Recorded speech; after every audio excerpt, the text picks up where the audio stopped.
बाब्या मला काय म्हणतोय बघा की तुम्ही खेळले का?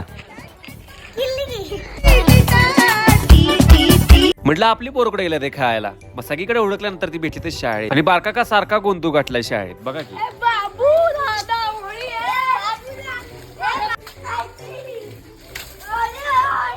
बंटा आपल्या एका साईडला नाचत होता पण याच बघूस वाटलं नाही.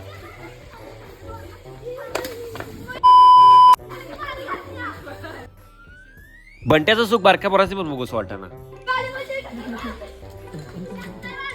टाकतो. आज आमच्या गावात असं काय झालं की सगळ्या पोरांनी आज वेगळंच काहीतरी करूच वाटतंय. घरला जायचं होतं तेवढ्यात बघितला हारात आला. निवांत आपल्या कडे बसलाय वारं खाईत. मग ह्या सगळ्यांचं बघून गेलो दुपारी खेळायला क्रिकेट. मग आता फिल्डिंग झाले आता चाललोय आता बॅटिंग करायला. आउट झालाय बोकुड. तेवढं तर वरत्या काय म्हणायला लागला बघा. वरत्या काय झालं?